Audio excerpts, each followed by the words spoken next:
तो नमस्कार। अगर हम वित्तीय वर्ष 2024-25 के बजट प्रोविज़न को देखें तो हमें सरकार की दुविधा बहुत स्पष्ट रूप से दिखाई देती है। एक तरफ भारत सरकार ये चाहती है कि किसानों की आय दुगनी हो, खेती लाभ का धंधा बने, खेती की लागत कम हो और किसानों को बाज़ार में उनकी फसलों का उचित मूल्य मिले। दूसरी तरफ भारत सरकार ये भी चाहती है कि जो मुद्रास्फीति या महंगाई दर है वो भी बहुत ज़्यादा ना बढ़े। इन दोनों के बीच में संतुलन रखना एक कठिन और तलवार की धार पर चलने जैसा प्रयत्न होता है, क्योंकि हमारे देश में जो जनसंख्या है वो ज़्यादातर मिडिल क्लास और लोअर मिडिल क्लास की जनसंख्या है, जिनके लिए महंगाई एक बहुत बड़ा मुद्दा है।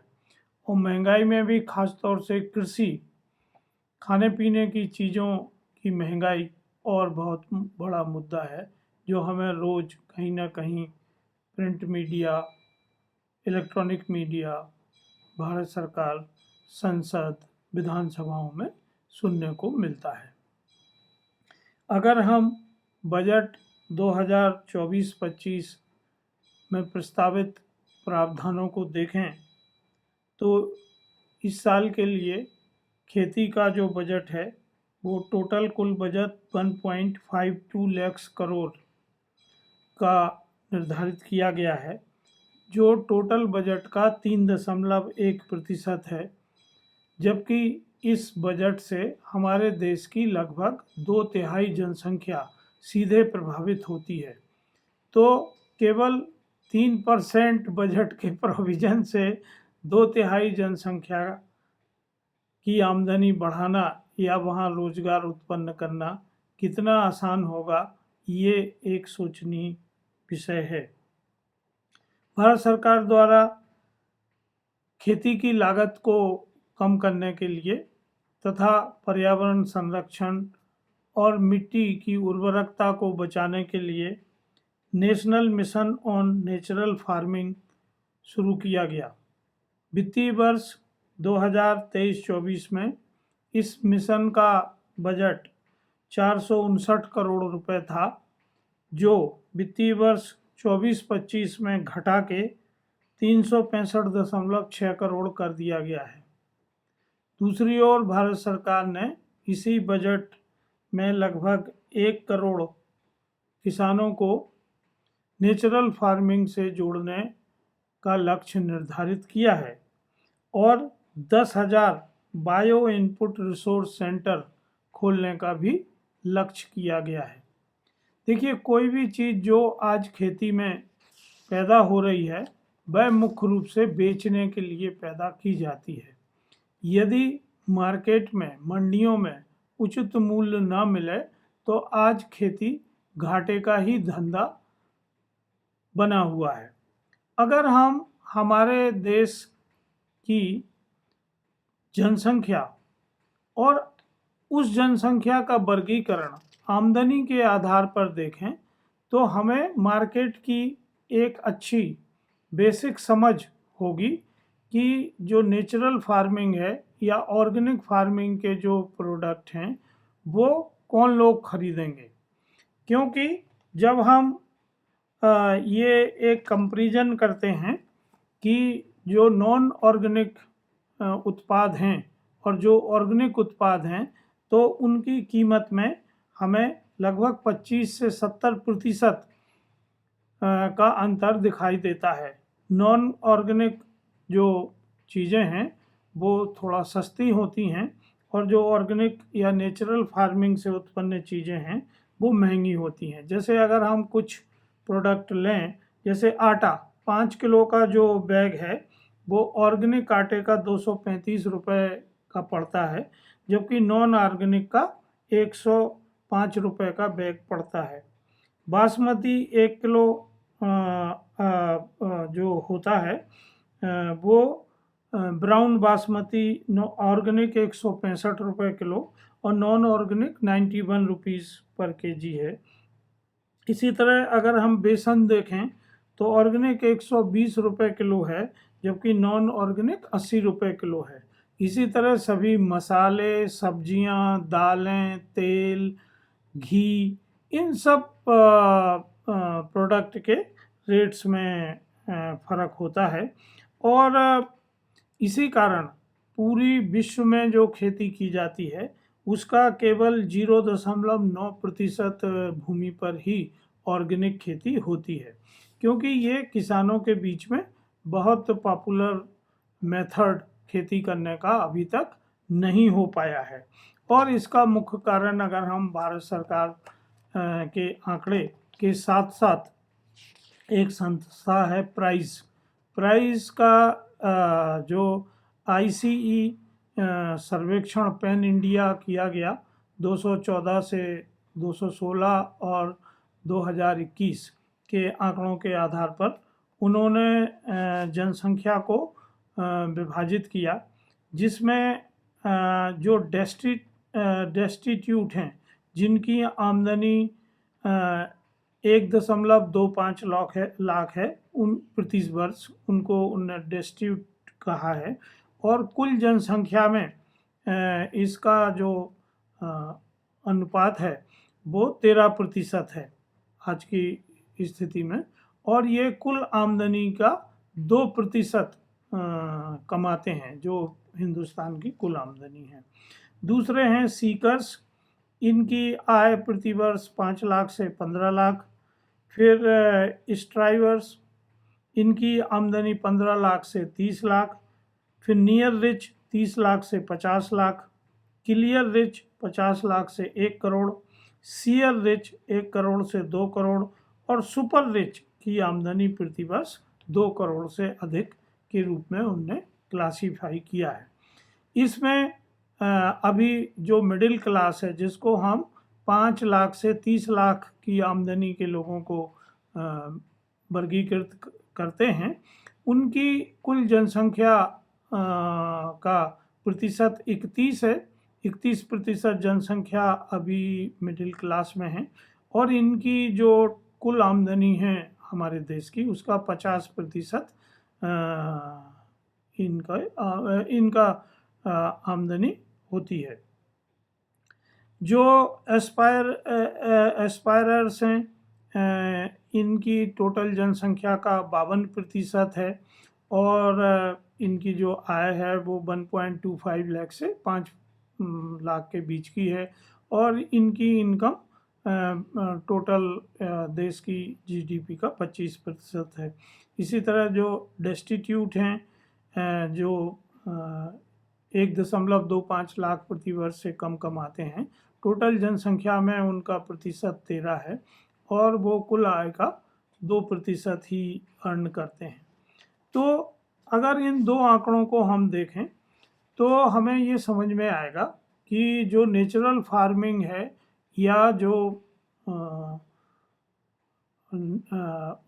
ऑर्गेनिक फार्मिंग के प्रोडक्ट हैं, वो बहुत कम आमदनी के लोग नहीं खरीद पाते हैं या खरीद नहीं पाएंगे, क्योंकि उनकी कीमत ज़्यादा है। तो ऐसे लोग जिनकी आमदनी 15 लाख प्रति वर्ष से अधिक है, वही लोग, उस वर्ग के लोग ही ये खरीद सकते हैं प्रोडक्ट। और ये सब प्रोडक्ट गांव में पैदा होते हैं। हमारे यहाँ जो कृषि भूमि है वो 100% गांव में ही है। जबकि ये जो लोग हैं ये कहाँ रहते हैं, तो अगर हम इनका वर्गीकरण देखें तो जो सुपर रिच हैं वो 55%, जो सीयर रिच हैं वो 44%, जो क्लियर रिच हैं वो 42%, जो नियर रिच हैं वो 37%, और जो मिडिल क्लास है वो 27% शहरों में रहते हैं। तो आप देखेंगे कि ऑर्गेनिक और नेचुरल फार्मिंग गांव में हो रही है, और हमारे यहाँ अधिकांश 85% से अधिक जो किसान हैं वो स्मॉल और मार्जिनल होल्डर हैं जिनके पास 2 हेक्टेयर या उससे कम ज़मीन होती है। तो इन 2 आंकड़ों को अगर हम देखते हैं तो हमें ये स्पष्ट रूप से समझ में आता है कि जो उत्पाद हैं उनकी बिक्री केवल शहरों में ही हो सकती है और इनकी लोकल कोई डिमांड होगी नहीं, क्योंकि इनकी मूल्य इतना अधिक है कि जो जनसंख्या गांव या गांव के आसपास के छोटे कस्बों में रहती है वो इस मूल्य पर ये उत्पाद नहीं खरीद पाएंगे। अगर हम राज्यों के हिसाब से भी देखें कि ये धनी लोग किन राज्यों में रहते हैं तो थोड़ा और इंटरेस्टिंग चीज़ हो जाती है, क्योंकि सबसे ज़्यादा जो धनी राज्य है वो महाराष्ट्र है, फिर दिल्ली है, फिर गुजरात है, तमिलनाडु है और पंजाब है। और जबकि जो ऑर्गेनिक और नेचुरल फार्मिंग है उनका प्रतिशत इन राज्यों में सबसे कम है। ज़्यादातर जो ऑर्गेनिक प्रोड्यूस हैं वो सामान्यतः गरीब राज्यों में ही पैदा किए जा रहे हैं। तो इस वर्गीकरण और इस परिदृश्य को देखते हुए हम ये समझ सकते हैं कि क्यों हमारे देश के किसान नेचुरल फार्मिंग या ऑर्गेनिक फार्मिंग की तरफ उन्मुख नहीं हो रहे हैं। तो इसके अगर कुछ कारणों को हम लिस्ट आउट करें तो इसमें कॉस्ट ऑफ सर्टिफिकेशन, जो नॉन ऑर्गेनिक में कोई सर्टिफिकेशन नहीं होता है जबकि ऑर्गेनिक के लिए हमें सर्टिफिकेशन लेना पड़ता है। ये लेबर इंसेंटिव होता है दूसरा, इसलिए ये हाई मैन पावर और इसमें ज़्यादा लागत आती है मज़दूरों पे, जबकि मज़दूर हमारे यहाँ मिलते नहीं हैं खेती में काम करने के लिए। भारत सरकार द्वारा जितने नॉन ऑर्गेनिक एग्रीकल्चर के उत्पाद हैं, इनपुट हैं, उन पर सब्सिडी दी जाती है, जबकि ऑर्गेनिक या नेचुरल फार्मिंग के इनपुट पर कोई भी सब्सिडी अभी तक बजट में नहीं दी गई है। दूसरी तरफ कॉस्ट ऑफ कल्टीवेशन इन कारणों से लगभग 40% तक अधिक हो जाता है और इसी वजह से ऑर्गेनिक और नेचुरल फार्मिंग के प्रोडक्ट महंगे हो जाते हैं। इसकी डिमांड और सप्लाई में भी बहुत बड़ा गैप है। हालांकि विश्व में डिमांड बढ़ रही है और हमारे देश में भी डिमांड बढ़ रही है, पर जब तक हम इन फैक्टर्स को ओवर पावर नहीं करेंगे, इनके सलूशन नहीं निकालेंगे, तब तक हम ऑर्गेनिक फार्मिंग या नेचुरल फार्मिंग को बहुत ल्यूक्रेटिव बिजनेस के रूप में नहीं देखते हैं। इसमें जो सबसे बड़ी चीज़ है कि इसमें जो एनिमल वेस्ट है उसका उपयोग इनपुट के रूप में होता है और आज हम जानते हैं कि जानवर पालने की कॉस्ट बहुत ज़्यादा है। दूसरी तरफ जो सॉइल हेल्थ है वो केमिकल फर्टिलाइज़र और केमिकल्स की वजह से बहुत डिग्रेडेड हो गई है, तो उसको भी इम्प्रूव करने की कॉस्ट होगी जब हम नेचुरल फार्मिंग या ऑर्गेनिक फार्मिंग की तरफ जाएंगे। शुरुआती वर्षों में किसान की जो प्रति हेक्टेयर उत्पादकता है वो भी कम हो जाती है, तो उसको भी ध्यान में हमें रखना होगा कि कैसे उसको कंपनसेट किया जाए। इसके अलावा जैसे मैंने आपसे कहा कि खेती गांव में हो रही है और मार्केट बड़ी शहरों में है या धनी राज्यों में है, वहाँ तक अगर हमें अपने उत्पाद भेजना है तो लॉजिस्टिक कॉस्ट बहुत ज़्यादा हो जाती है। इकोनॉमी ऑफ स्केल इसमें नहीं बन पाता है क्योंकि ज़्यादातर लघु और सीमांत किसान ही इस खेती को कर रहे हैं। जो इस वजह से क्या होता है कि इनका जो मार्केट एक्सेस है, बाज़ार तक पहुंच है, वो कम हो जाती है क्योंकि छोटे उत्पाद को बहुत दूर तक ले जाना प्रॉफिटेबल नहीं होता है। जैसे मैंने आपसे कहा कि बजट में केवल 365 करोड़ रुपए का प्रावधान नेचुरल फार्मिंग के लिए किया गया है और इस तरह से गवर्नमेंट का कोई फाइनेंशियल सपोर्ट या इंसेंटिव्स या सब्सिडी इस फील्ड में नहीं है। दूसरी तरफ जब हम ऑर्गेनिक या नेचुरल फार्मिंग के प्रोडक्ट को बेचते हैं तो जो हमारे कंज्यूमर्स हैं, उपभोक्ता हैं, उनके मन में भी एक मिसट्रस्ट है। तो ब्रांड बिल्ड करना, ट्रस्ट बिल्ड करना एक बहुत बड़ा फैक्टर होता है और इसको बहुत बड़ी कंपनियां ही शुरुआती दौर में कर सकती हैं। स्टार्टअप्स या छोटी कंपनियां अपने प्रोडक्ट का ट्रस्ट बिल्डिंग करने में कॉस्ट का वहन नहीं कर पाती हैं।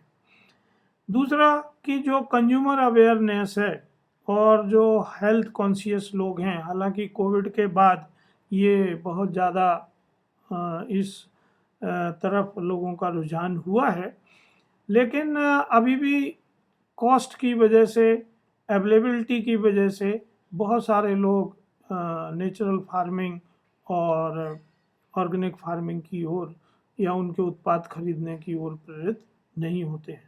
तो ये जो चुनौतियां हैं, जब तक इनका निराकरण भारत सरकार द्वारा बजट प्रोविज़न करके, पॉलिसी बना के और मार्केट में सपोर्ट दे के नहीं किया जाएगा, तब तक जो भारत सरकार ने अपने लक्ष्य निर्धारित किए हैं वो पूरे नहीं हो सकते। 2023-24 में भारत सरकार ने 459 करोड़ का प्रोविज़न नेचुरल फार्मिंग पे किया था, लेकिन इसमें बामुश्किल 100 करोड़ रुपए ही खर्च हो पाए और इसका कारण भी यही है कि आज भी पॉलिसी के स्तर पर बहुत सारी क्लियरिटी नहीं है।